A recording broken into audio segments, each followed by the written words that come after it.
너 민준이 카드 정지시켰냐? 죄송한데요. 뭐? 누구시죠? 그 한마디에 전화기 너머 공기가 얼어붙었습니다. 서울 청담동. 유리벽으로 둘러싸인 고급 갤러리 안은 조용히 빛나고 있었습니다. 하얀 꽃으로 장식된 공간, 테이블 위엔 고가의 샴페인이 줄지어 놓여 있었고, 초대된 사람들은 하나같이 검은 정장을 입고 있었습니다. 예순을 앞둔 여성, 윤정숙, 그리고 이 모든 자리를 만든 사람은 그녀의 며느리 서지안이었습니다. 서지안 46, 국내 자산운용업계에서 손꼽히는 전략가, 수백억 자산을 움직이는 손, 숫자의 흐름을 읽는 눈, 그리고 감정을 철저히 배제하는 판단력. 그녀는 오늘 검은 드레스를 입고 입구에서 손님을 맞이하고 있었습니다.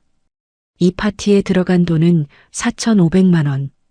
전부 그녀 개인 계좌에서 나왔습니다. 남편 김민준의 통장은 늘 그렇듯 비어 있었으니까요. 김민준 48. 오늘 그는 유망한 중견 예술가로 소개되고 있었습니다. 벽에 걸린 그림 3점. 사람들은 그 앞에서 고개를 끄덕이며 감탄했습니다. 색감이 깊네요. 요즘 보기 드문 스타일이에요. 하지만 그 그림이 세상에 나오기까지 갤러리 섭외부터 홍보, 투자 구조까지 모든 것은 지안이 만든 것이었습니다. 남편 이름으로 세운 법인, 남편에게 씌운 예술가라는 얼굴. 지안은 그걸 사랑이라고 믿고 있었습니다. 적어도 그날 밤 전까지는. 파티가 한창이던 저녁 9시, 지안은 복도를 지나던 중 창고 문이 반쯤 열려 있는 걸 발견했습니다. 아무 생각 없이 문을 닫으려던 순간 노트북 화면이 눈에 들어왔습니다. 처음엔 그냥 덮으려 했습니다. 그런데 이름 하나가 그녀의 손을 멈추게 했습니다. 유아린, 26, 지안이 직접 후원하던 신인 작가, 작업실도 생활비도 모두 지안이 지원해주던 사람이었습니다. 지안은 천천히 스크롤을 내렸습니다. 메일 내용은 업무가 아니었습니다. 오늘도 당신 생각밖에 안 나요.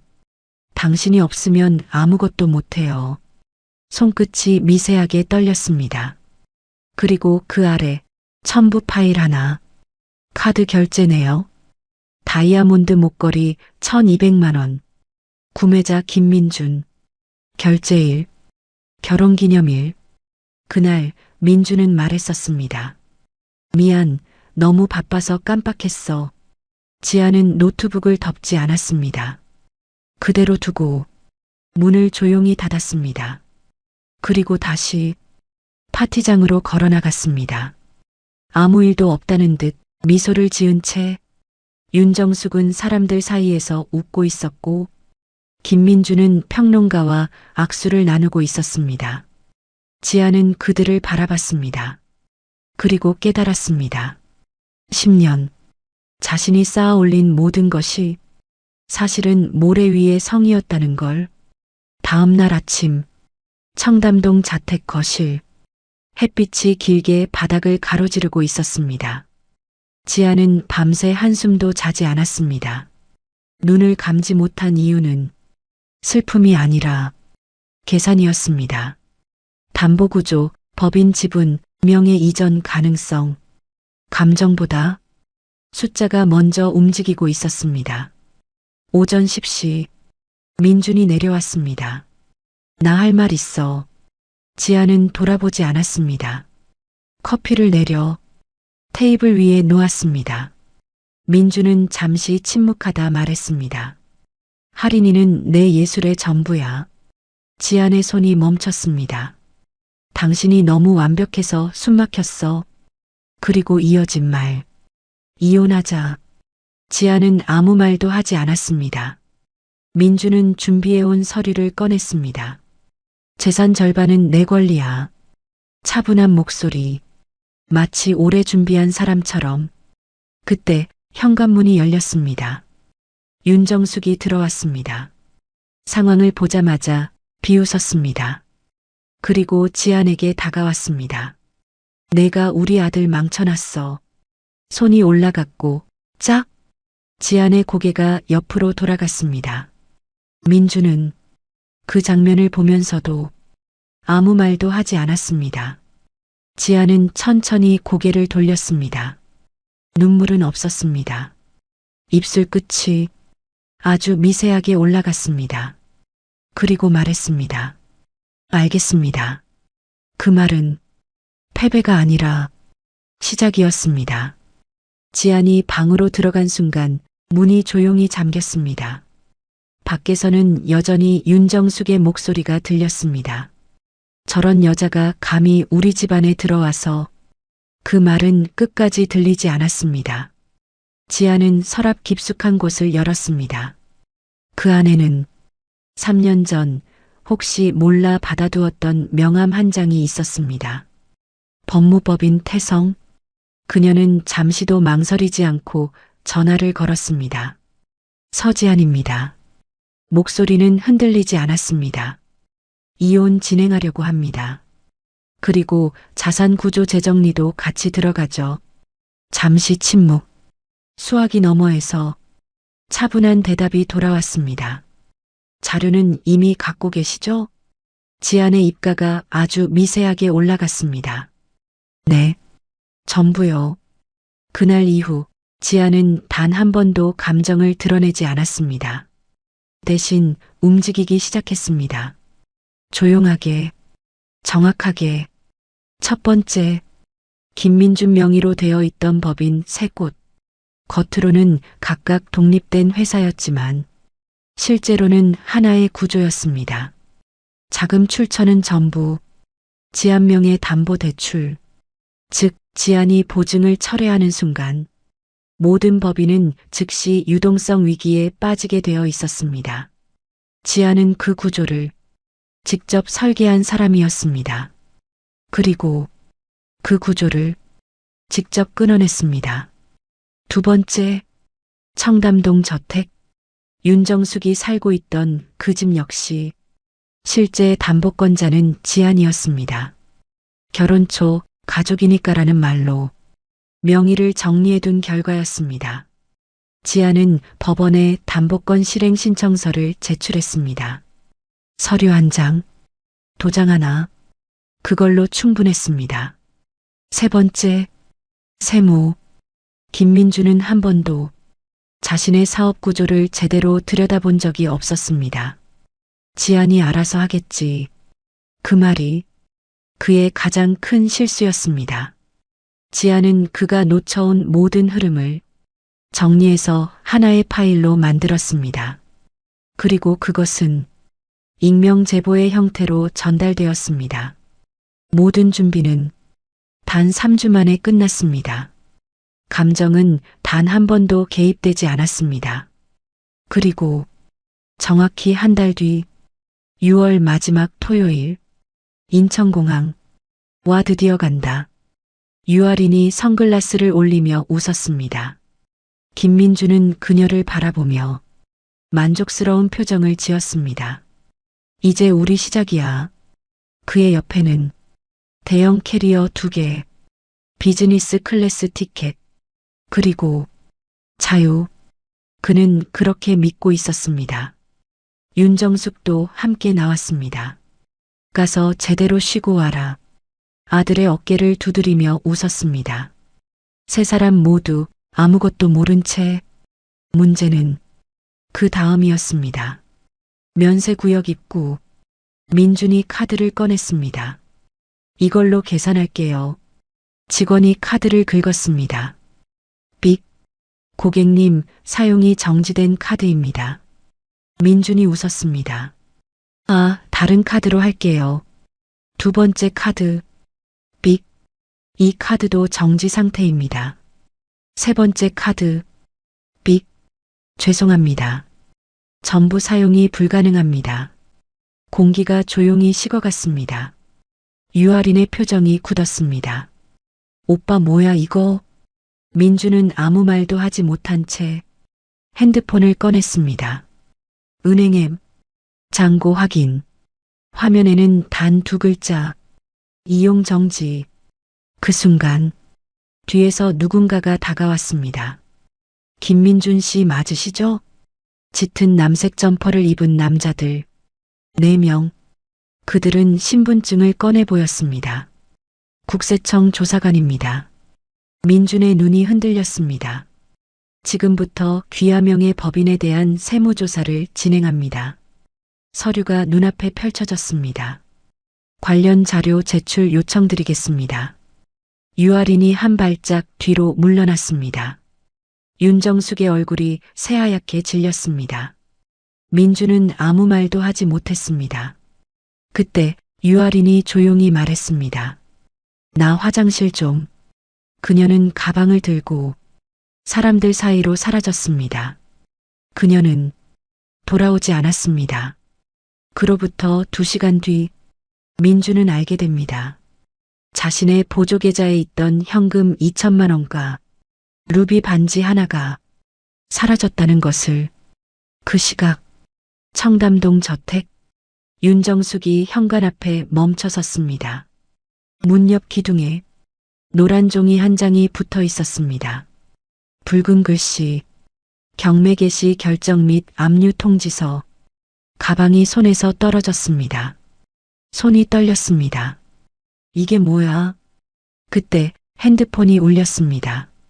발신자 김민준. 윤정숙의 손이 떨렸습니다. 떨어진 가방을 줍지도 못한 채 전화만 바라봤습니다. 발신자 김민준. 잠시 망설이다가 전화를 받았습니다. 엄마. 그 한마디에 이미 모든 게 무너졌다는 걸 알 수 있었습니다. 엄마, 카드가 다 막혔어. 계좌도 이상해. 지금 공항인데. 윤정숙의 시선은 여전히 문 옆에 붙은 종이에 꽂혀 있었습니다. 경매, 압류. 그 단어들이 머릿속에서 맴돌았습니다. 너 지금 어디야? 인천공항. 근데 갑자기 국세청 사람들이. 그 순간 윤정숙의 얼굴이 굳었습니다. 뭐? 세무조사라는데 무슨 소린지. 윤정숙은 더 이상 듣지 않았습니다. 전화를 끊어버렸습니다. 집 안으로 들어섰습니다. 거실은 어제와 똑같았습니다. 하지만 완전히 다른 공간이 되어 있었습니다. 소파, 그림, 샹들리에. 모든 것이 그대로인데 이제는 아무 의미도 없었습니다. 그때 테이블 위에 놓인 봉투 하나가 눈에 들어왔습니다. 하얀 봉투, 정갈하게 놓여 있었습니다. 윤정숙은 천천히 다가갔습니다. 손이 떨렸습니다. 봉투를 열었습니다. 서류, 몇 장의 종이, 그리고 익숙한 이름, 서지안. 첫 번째 장, 대출 보증 철회 통지서. 2번째 장, 법인 자금 회수 요청서. 3번째 장, 담보권 실행 신청 확인서. 윤정숙의 숨이 막혔습니다. 이게 무슨. 그녀는 서류를 넘겼습니다. 그리고 마지막 장에서 손이 멈췄습니다. 짧은 문장 하나. 모든 계약은 종료되었습니다. 그 아래 서지안의 서명. 윤정숙의 다리가 풀렸습니다. 그 자리에 주저앉았습니다. 그제야 알았습니다.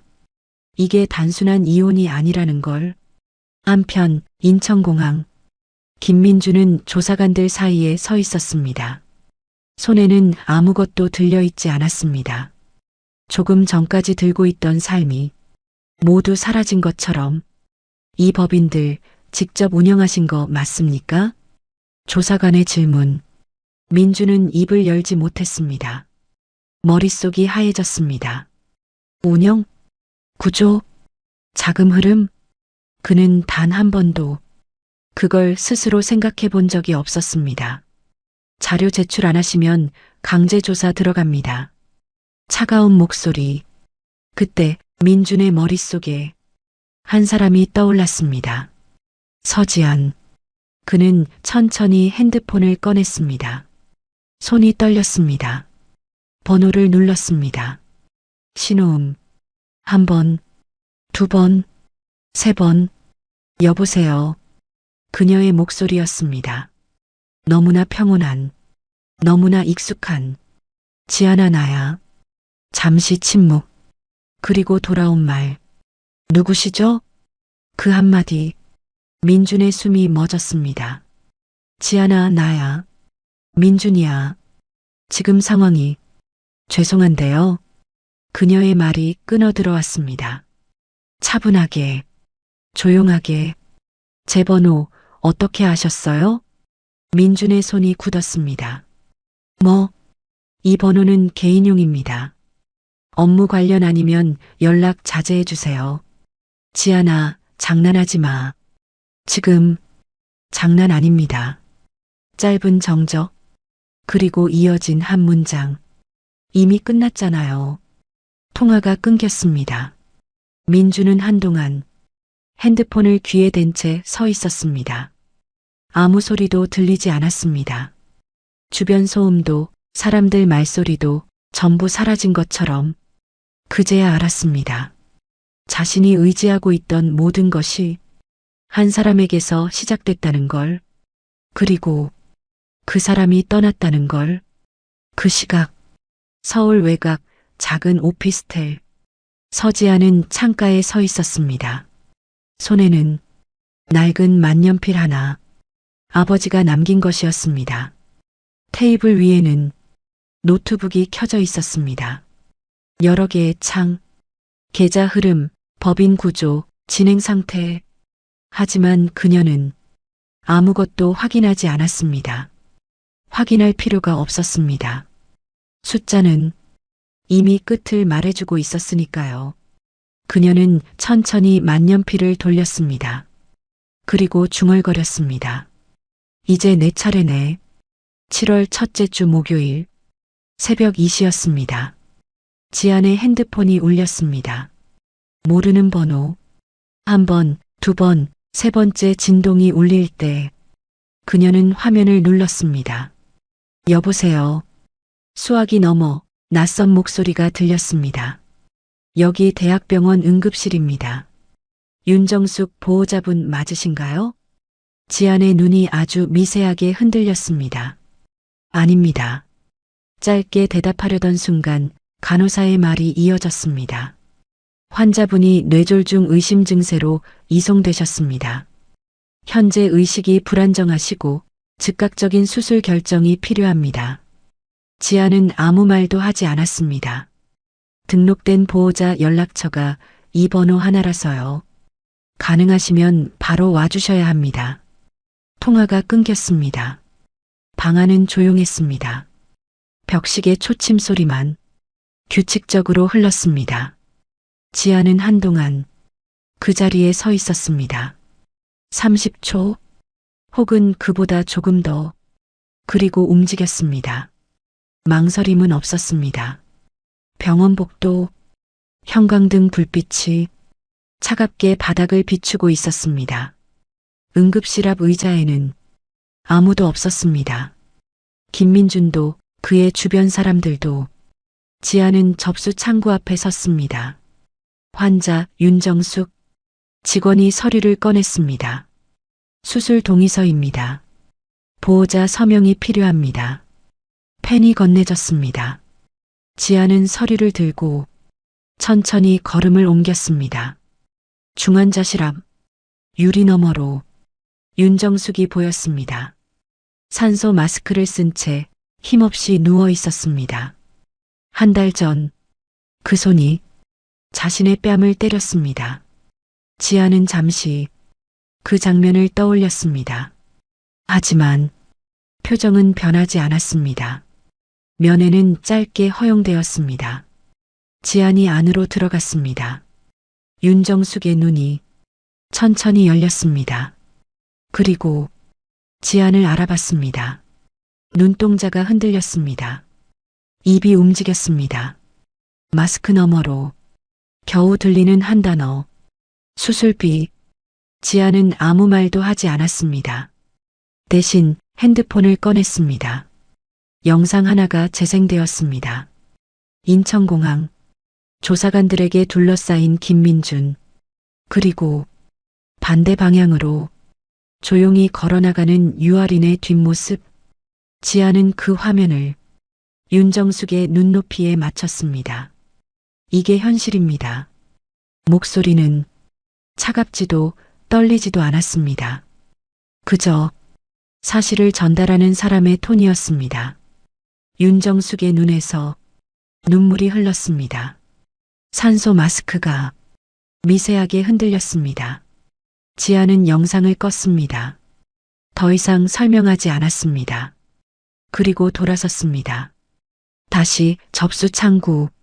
직원이 기다리고 있었습니다. 서명 부탁드립니다.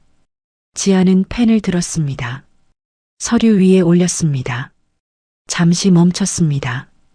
그리고 가방에서 다른 서류를 꺼냈습니다.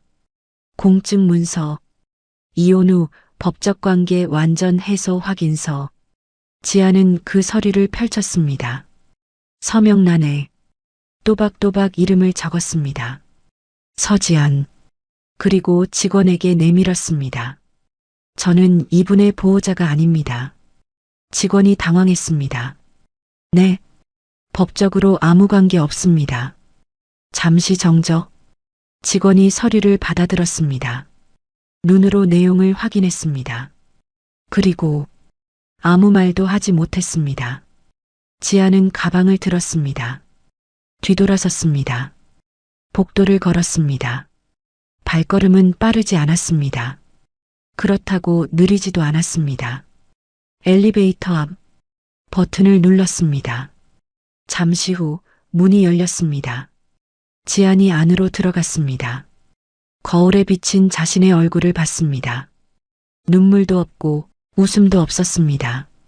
그저 끝난 사람의 얼굴이었습니다. 병원 로비. 문을 나서는 순간 새벽 공기가 차갑게 스며들었습니다. 지아는 잠시 멈췄습니다. 하늘을 올려다봤습니다. 별이 몇 개 떠 있었습니다. 용서하지 않았습니다. 하지만 미워하지도 않았습니다. 그저 놓았습니다.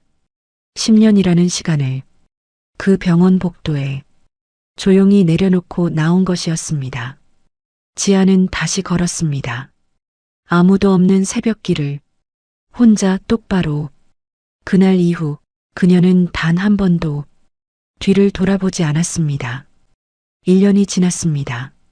서울 도심 한복판 유리로 둘러싸인 32층 빌딩. 그 꼭대기층에 새로운 간판 하나가 올라갔습니다.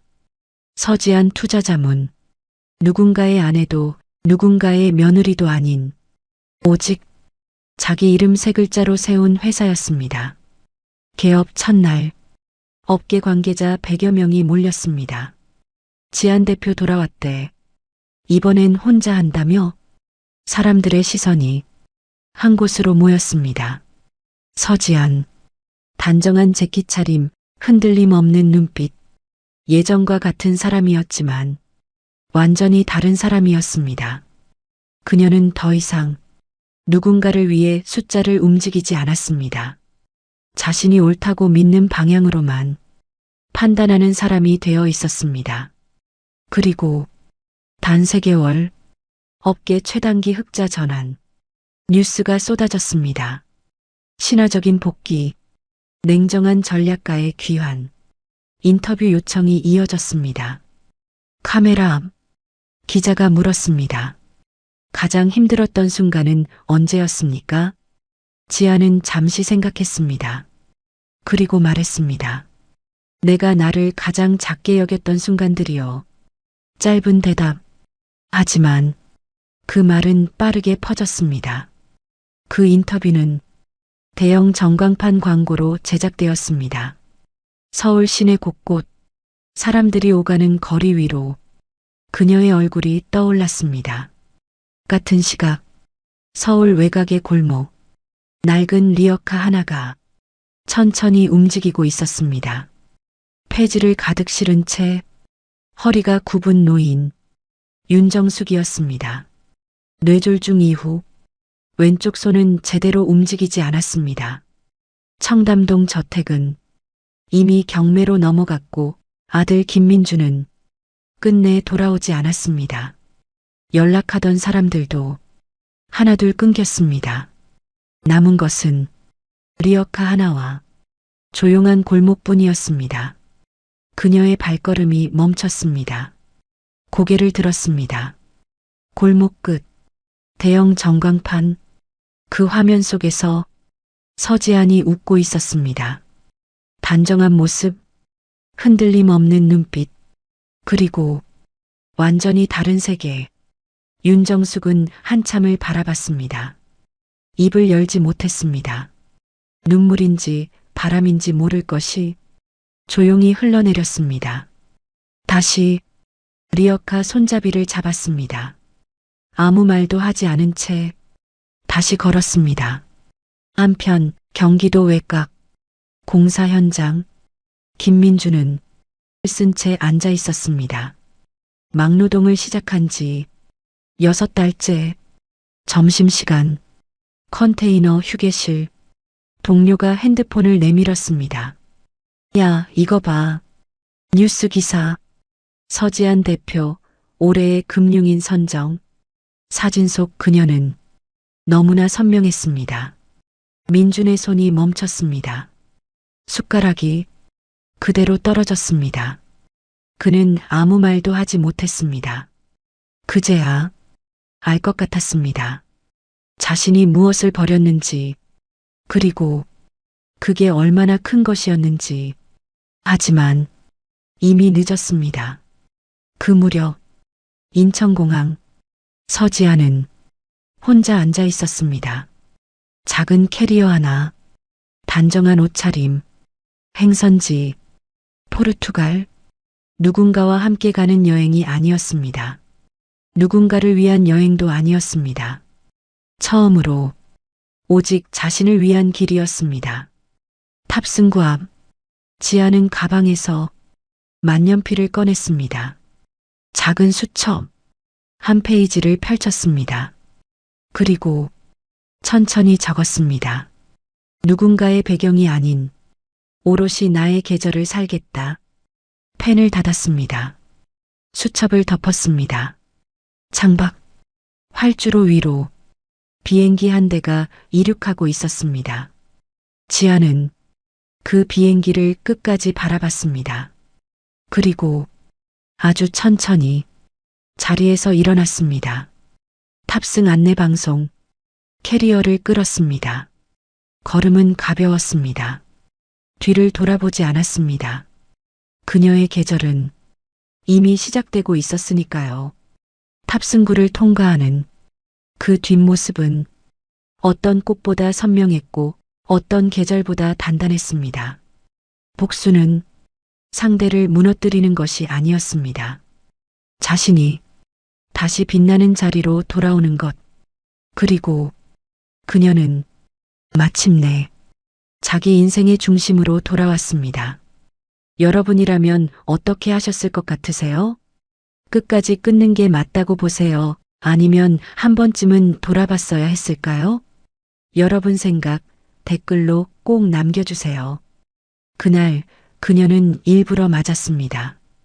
그리고 단 한 번도 변명하지 않았습니다. 국밥집 바닥에 뜨거운 국물이 쏟아졌을 때 사람들은 모두 같은 장면만 보았다. 노인이 실수했다. 하지만 단 한 사람만 알고 있었다. 그게 실수가 아니었다는 것을. 새벽 4시, 아직 해도 뜨지 않은 골목을 한 여자가 천천히 걸어가고 있었다. 낡은 리어카, 묶어놓은 폐지더미, 그리고 오래된 장갑. 여자의 이름은 강서윤, 67세. 허리는 굽어 있었지만 걸음은 이상하게 흔들리지 않았다. 마치 어딘가 목적이 있는 사람처럼. 오늘은 좀 춥네. 혼잣말은 작았지만 숨결은 길게 흩어졌다. 그녀는 익숙한 골목 끝에서 멈췄다. 간판도 반쯤 떨어진 작은 국밥집. 이곳이 그녀의 두 번째 일터였다. 문을 열자 진한 사골 냄새가 밀려왔다. 왔어요, 어머니. 주방 안에서 들려오는 목소리. 서윤은 고개만 살짝 끄덕이고 아무 말 없이 고무장갑을 꼈다. 그녀는 말이 적었다. 아니, 정확히는 필요한 말만 하는 사람이었다. 그날도 평소와 다르지 않았다. 그릇을 닦고 바닥을 밀고 국통을 옮겼다. 손등은 이미 굳은 살로 덮여 있었고 뜨거운 물에도 잘 반응하지 않았다. 마치 이미 오래전부터 아픔에 익숙해진 사람처럼. 하지만 그날은 달랐다. 문이 거칠게 열리기 전까지는 구두 소리가 바닥을 찍었다. 고급 향수 냄새가 국밥 냄새를 밀어냈다. 서윤은 고개를 들지 않았다. 그런데도 알 수 있었다. 누군지. 오랜만이네. 그녀가 천천히 돌아봤을 때 그 여자가 서 있었다. 완벽하게 차려입은 모습, 목에 걸린 반짝이는 보석, 그리고 입꼬리에 걸린 비웃음. 이름은 최민경. 고등학교 시절 서윤의 친구였다. 아직도 이러고 살아? 민경은 주변을 훑어보며 말했다. 그 눈빛에는 노골적인 혐오가 담겨 있었다. 서윤은 아무 대답도 하지 않았다. 그 침묵이 오히려 민경을 더 자극했다. 대답도 안 해? 아직도 그 벌은 못 고쳤네. 민경이 한 발 다가왔다. 그리고 서윤의 소매를 잡아당겼다. 스르륵. 낡은 외투 안쪽에서 부드러운 천이 드러났다. 빛을 거의 반사하지 않는, 그러나 확실히 고급스러운 원단. 민경의 눈이 가늘어졌다. 이거 뭐야? 그리고 곱비웃음. 이런 걸 안에 입고 다녀? 누굴 속이려고? 그녀의 목소리는 낮았지만 독이 섞여 있었다. 그때였다. 뒤에 서 있던 젊은 여자가 작게 입을 열었다. 어머니, 그만하세요. 민경이 돌아봤다. 그 눈빛은 방금 전과 전혀 달랐다. 차갑고 날카롭고 위협적이었다. 넌 가만히 있어. 젊은 여자는 입을 다물었다. 이름은 이아린. 민경의 며느리였다. 서윤은 여전히 아무 말도 하지 않았다. 그저 조용히 국통 쪽으로 걸어갔다. 그리고 그 순간 민경의 시선이 무언가를 계산하듯 움직였다. 아직도 그런 식으로 버티냐? 그녀의 발끝이 슬쩍 움직였다. 툭. 무거운 스테인리스 통이 기울어졌다. 조심. 누군가 외쳤지만 늦었다. 차악. 끓는 육수가 그대로 쏟아졌다. 서윤의 손목과 발등 위로. 순간 공기가 멈춘 것 같았다. 하지만 이상한 일이 벌어졌다. 비명을 지른 건 서윤이 아니었다. 어머, 미쳤나 봐. 민경이 소리를 질렀다. 그리고 바로 핸드폰을 꺼냈다. 찰칵, 찰칵. 쓰러진 서윤. 쏟아진 국물. 엉망이 된 바닥. 다 찍어. 다. 그녀의 입꼬리가 올라갔다. 그 장면을 지켜보던 할인의 손이 미세하게 떨렸다. 그리고 그때 서윤이 고개를 들었다. 눈이 마주쳤다. 할인과 그 눈빛은 이상했다. 고통도 분노도 아니었다. 마치 기다렸다는 듯한 표정. 그날 밤 인터넷에 영상이 올라왔다. 제목 충격 노인 종업원이 끓는 국물 쏟아 자작극. 댓글은 폭발했다. 저런 사람은 일하면 안 된다. 노인이라고 다 착한 줄 아나. 사장님 불쌍하다. 진실은 단 하나도 없었다. 그리고 그 영상을 본 한 사람이 있었다. 서울 고층 빌딩. 어두운 사무실. 여자가 화면을 껐다. 시작이네. 그녀의 이름은 윤세아. 그리고 그녀는 알고 있었다. 오늘 일이 단순한 사고가 아니라는 걸. 영상이 올라온 지 단 하루. 국밥집 앞에는 사람들이 모여들기 시작했다. 여기 맞지? 그 영상 찍힌데 누군가는 사진을 찍었고 누군가는 고개를 저었다. 저 나이에 왜 저래? 사장도 불쌍하다 진짜. 그 말들은 칼날처럼 쌓여갔다. 가게 안 주인은 전화를 끊고 한참을 서 있었다. 어무이. 서유는 고개를 들지 않았다. 그저 물에 젖은 손을 닦고 있었다. 죄송한데요. 저도 장사해야 해서. 그 말은 짧았지만 의미는 분명했다. 그녀는 해고되었다. 서유는 아무 말도 하지 않았다. 그저 고무장갑을 벗고 천천히 접었다. 고생했어요. 그 한마디를 남기고 문을 나섰다. 밖은 여전히 시끄러웠다. 누군가는 그녀를 알아보고 작게 속삭였다. 저 사람이래. 영상 속 그 노인. 서유는 멈추지 않았다. 그날 저녁 작은 반지하 방. 전등은 희미했고 공기는 차가웠다. 서유는 침대 가장자리에 앉아 손을 내려다보고 있었다. 붉게 부풀어 오른 화상, 물집이 올라와 있었다. 하지만 그녀는 약을 바르지 않았다. 그저 가만히 바라보고 있었다. 마치 그 상처가 익숙하다는 듯이. 그때 문이 열렸다. 어머님, 윤세아였다. 그녀는 숨을 고르며 급하게 들어왔다. 왜 병원 안 가셨어요? 서유는 대답하지 않았다. 세아는 잠시 말을 멈췄다. 그리고 조용히 무릎을 꿇었다. 보여주세요. 천천히 손을 잡았다. 그 순간 세아의 손이 멈췄다. 이건 화상 때문이 아니었다. 그 위 겹겹이 남아있는 오래된 흉터들, 칼에 베인 자국, 무언가에 찍힌 자국, 지워지지 않은 시간. 세아의 눈이 흔들렸다. 또 맞으셨어요? 조용한 질문. 서윤이 처음으로 입을 열었다. 아니야. 짧았다. 하지만 확실했다. 세아는 고개를 들었다. 그럼 왜? 일부러 맞았어. 공기가 멈췄다. 세아의 표정이 굳었다. 네. 서유는 시선을 피하지 않았다. 필요해서. 그 말은 너무 담담해서 오히려 더 무서웠다. 세아는 한 걸음 물러났다. 그게 무슨 말이에요? 서유는 한참을 말하지 않았다. 그리고 천천히 고개를 들었다. 아직 때가 아니야. 그 말 한마디. 하지만 그 안에는 오래된 시간이 들어 있었다. 세아는 더 묻지 않았다. 대신 핸드폰을 꺼냈다. 어딘가로 전화를 걸었다. 법무팀장님. 목소리가 달라졌다. 차갑고 정확했다. 지금부터 전면 조사 들어가요. 잠시 정적. 아니요. 작게 하지 말고. 그녀의 눈이 어두워졌다.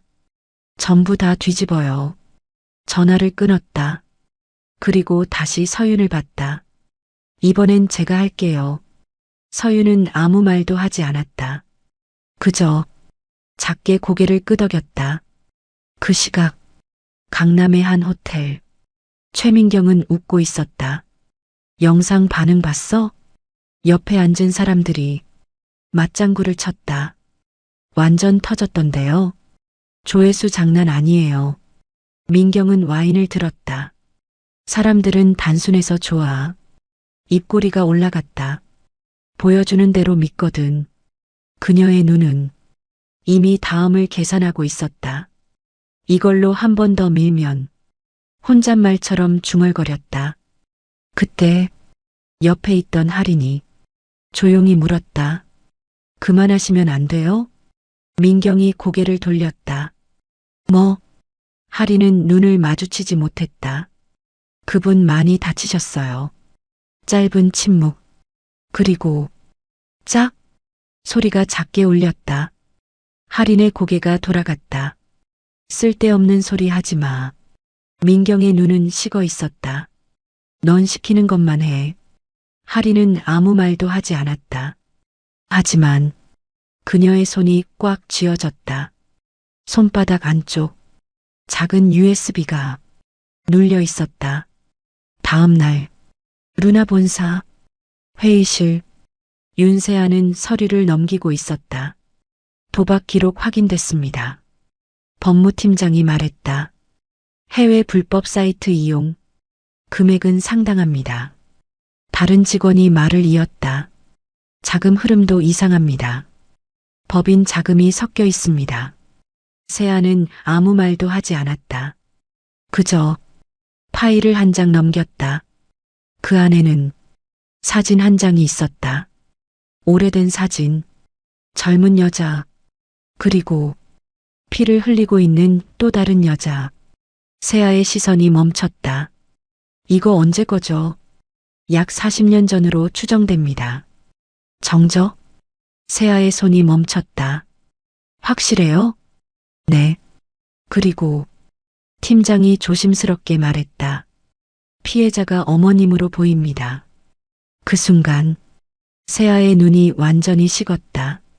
감정이 사라진 얼굴. 좋아요. 그녀가 말했다. 이제 퍼즐 맞춰졌네요. 천천히 일어났다. 무너뜨릴 준비하죠. 그날 밤 할인이 처음으로 누군가를 찾아왔다. 문 앞에서 한참을 서 있다가 조용히 벨을 눌렀다. 문이 열렸다. 윤세아였다. 두 여자가 마주봤다. 긴 침묵. 그리고 할인이 입을 열었다. 저 다 드릴게요.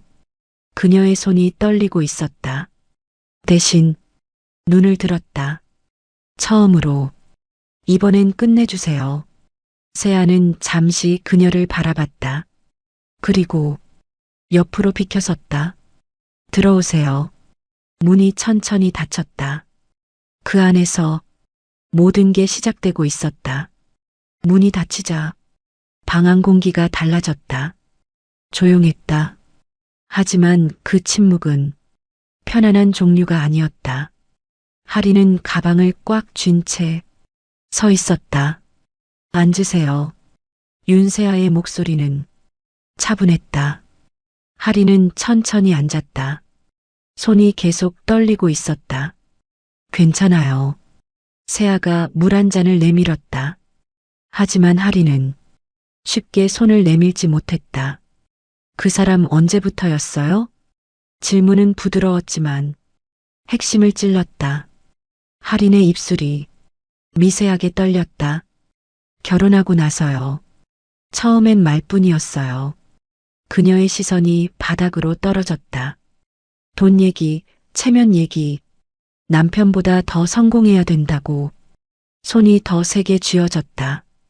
근데 어느 순간부터 말이 끊겼다. 세아는 재촉하지 않았다. 잠시 후 증거를 모으기 시작했어요. 그 말은 조용했지만 단단했다. 도망칠 수도 있었어요. 할인이 고개를 들었다. 근데 그러면 아무 일도 없던 것처럼 될 것 같아서 눈이 젖어 있었지만 흐르진 않았다. 그래서 버텼어요. 그녀는 가방을 열었다. 작은 USB 하나. 그걸 꺼내 탁자 위에 올려놨다. 딱! 소리가 유난히 크게 울렸다. 3년치예요. 세아의 시선이 USB에 꽂혔다. 녹음, 영상, 계좌 다 있어요. 잠깐의 정적. 세아가 손을 뻗었다. 그리고 USB를 집었다. 확인해도 되죠? 할인은 고개를 끄덕였다. 노트북이 켜졌다. 파일이 열렸다.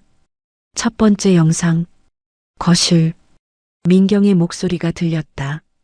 이거 사인해. 서류를 던지는 소리. 회사 돈 좀 쓰는 게 뭐 어때서. 할인의 목소리가 작게 떨렸다. 그건 불법이에요. 순간. 퍽. 화면이 흔들렸다. 입 다물고 시키는 대로 해. 영상이 멈췄다. 세아의 손이 키보드 위에서 멈췄다. 두 번째 파일, 녹음 파일. 이번에 3억만 더 돌려. 민경의 목소리. 안 그러면. 짧은 웃음. 네가 어떻게 되는지 알지? 세아의 눈이 점점 식어갔다. 세 번째 파일. 계좌 내역. 불법 도박 사이트. 수십억 단위의 출금 기록. 그리고 법인 계좌. 섞여 있었다. 완벽한 횡령. 세아는 아무 말도 하지 않았다. 그저 노트북을 천천히 닫았다. 딱 충분하네요. 그녀가 말했다. 목소리는 차분했지만 공기가 달라졌다. 하리는 숨을 삼켰다. 이걸로 끝낼 수 있나요? 세아가 그녀를 봤다. 아니요. 단호했다. 이건 시작이에요. 하린의 눈이 흔들렸다. 그럼 세아가 말을 이었다. 완전히 무너뜨릴 겁니다. 그 말은 협박이 아니라 선언이었다. 다음 날 최민경의 집. 아침 햇살이 들어오고 있었다. 하지만 집 안은 조용했다. 민경은 거울 앞에 서 있었다. 목걸이를 걸고 귀걸이를 맞추고 완벽했다. 겉으로는. 그때 문이 열렸다. 어머니, 할인이었다. 민경은 거울을 보며 말했다. 오늘 행사 준비 다 됐어? 할인은 잠시 멈췄다. 네. 짧은 대답. 민경은 미소를 지었다. 이번에 제대로 터뜨릴 거야. 눈이 반짝였다. 루나랑 엮이면 끝이거든. 그녀는 몰랐다. 이미 루나가 움직이고 있다는 걸. 그날 오후 루나 본사. 세아는 회의실에 앉아 있었다. 법무팀, PR팀, 외부 자문까지 모두 모여 있었다. 시간 맞춰주세요. 세아가 말했다. 행사 시작 15분 후. 직원들이 긴장한 표정으로 고개를 끄덕였다. 영상은 순서대로. 그녀가 화면을 넘겼다. 폭행 영상 원본. 횡령 증거. 도박 기록. 내부 증언. 마지막은 세아가 멈췄다. 그리고 말했다. 제가 합니다. 같은 시각. 병원. 서유는 휠체어에 앉아 있었다. 창밖을 보고 있었다. 눈이 내리고 있었다. 조용히. 가실 준비됐어요. 간호사의 말. 서유는 고개를 끄덕였다. 그때 세아가 들어왔다.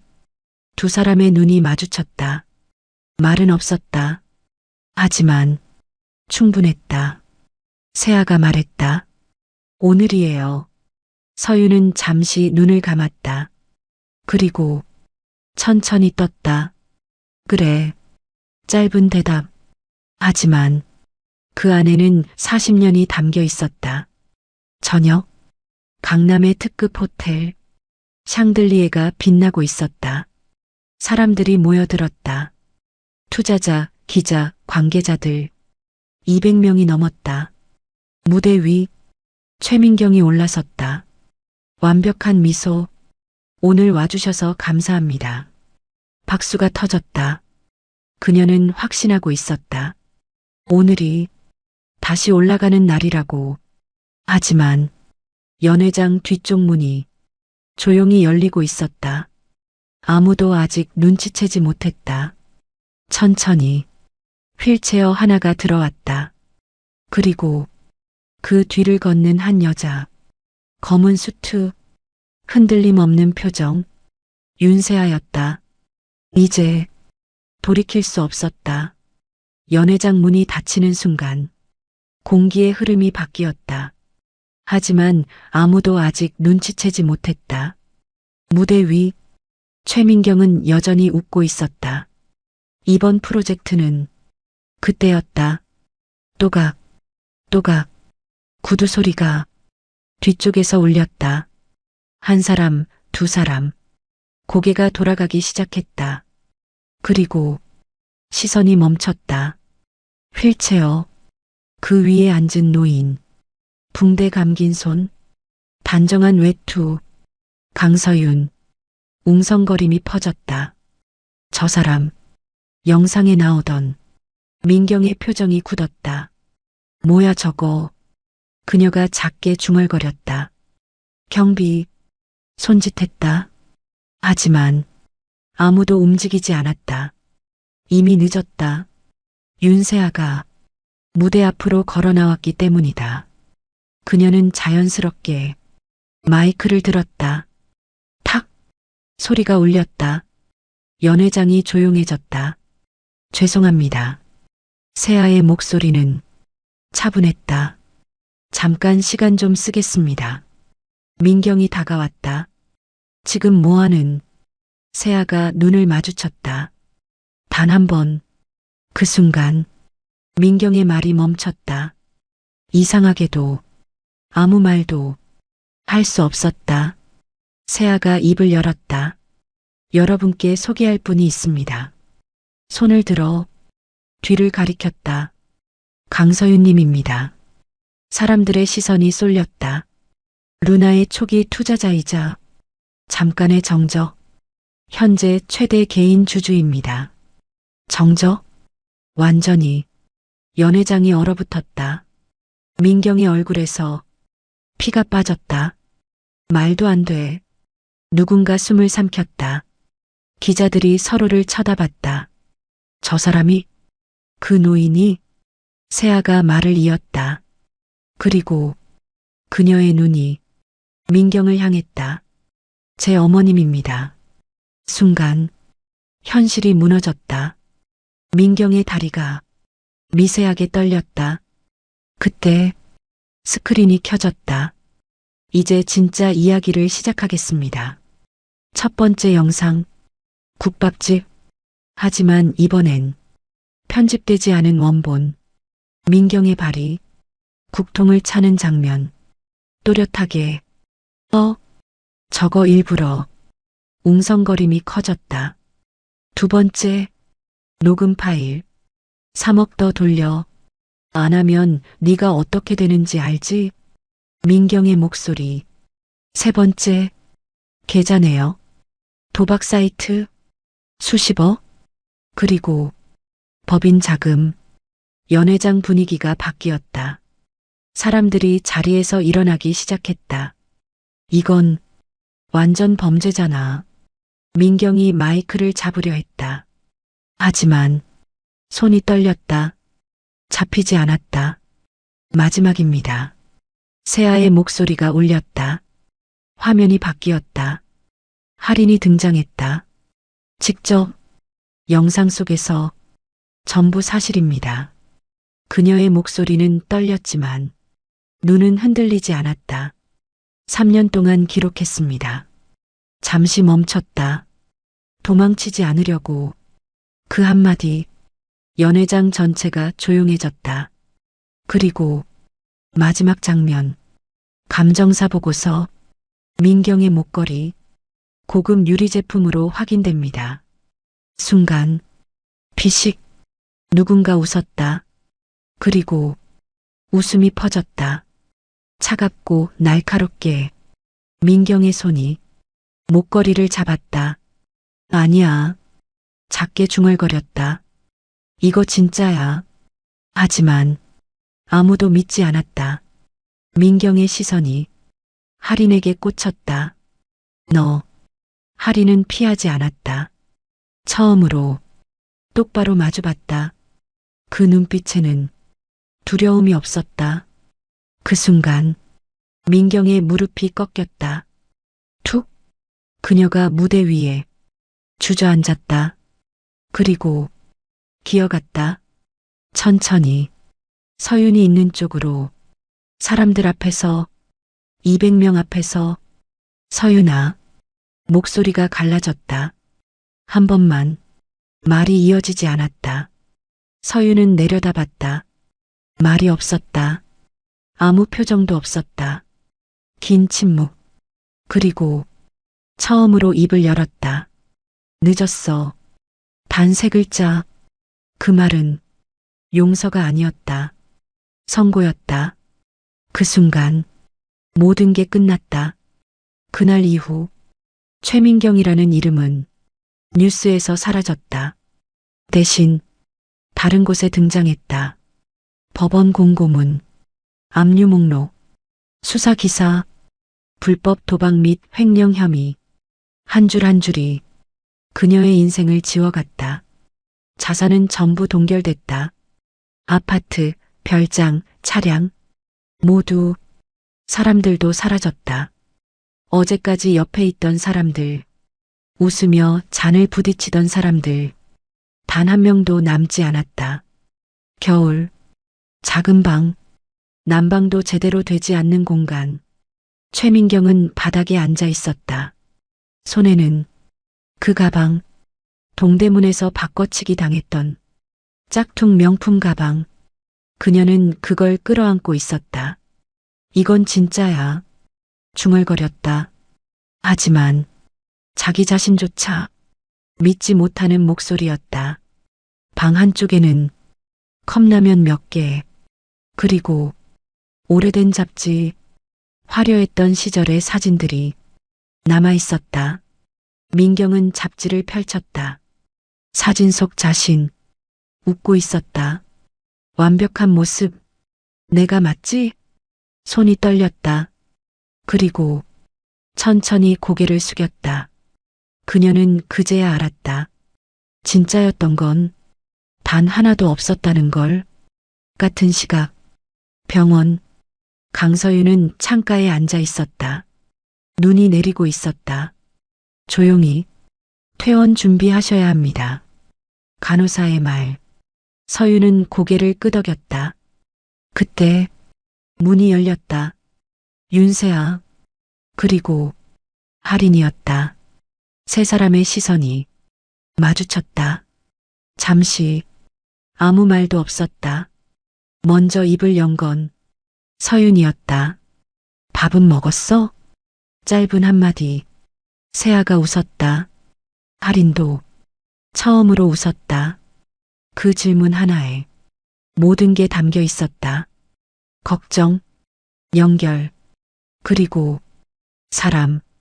퇴원 날, 눈은 여전히 내리고 있었다. 세 사람은 나란히 걸었다. 서윤의 양옆에서 세아와 할인이 부축했다. 서윤은 이번엔 뿌리치지 않았다. 차 안, 조용했다. 라디오도 꺼져 있었다. 창밖으로 하얀 세상이 지나갔다. 그때 서윤이 말했다. 이제 좀 편하네. 세아가 고개를 돌렸다. 어머님. 서윤은 창밖을 보며 작게 웃었다. 오래 걸렸다. 그 말은 40년이었다. 한 달 후 서울 외곽 작은 건물 하나. 현판이 걸렸다. 강서윤 나눔재단. 크지 않았다. 화려하지도 않았다. 하지만 문은 열려 있었다. 기자들이 모였다. 카메라가 켜졌다. 마이크가 내밀어졌다. 한 말씀 부탁드립니다. 서윤은 잠시 망설였다. 이런 자리는 익숙하지 않았다. 그리고 천천히 입을 열었다. 비단은 따뜻합니다. 기자들이 집중했다. 근데 잠깐 멈췄다. 사람은 더 따뜻해야 합니다. 조용했다. 그녀는 더 말하지 않았다.